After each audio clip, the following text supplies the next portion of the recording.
আসসালামু আলাইকুম দর্শক, দেখেন আমি এটা হলো আমাদের বাসা, আর এটা হলো জাম গাছ। দেখেন জাম গাছটা আমাদের পুরা চালের উপরে আসছে। তে রাত্রেও ঘুম পাড়তে পারি না, এবং কি দিনেও ঘুম পাড়তে পারি না, শব্দ হয়। যাই হোক, আমি ধরেন আগেও একবার বলছি ওনাকে যে যার গাছ, গাছটা আপনি কাইটা দেন।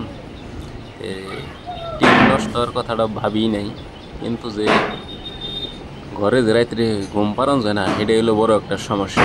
টিন তো হয়তো নষ্ট হবেই না, 60-70 হাজার টাকা টিন নষ্ট হয়ে যাবে।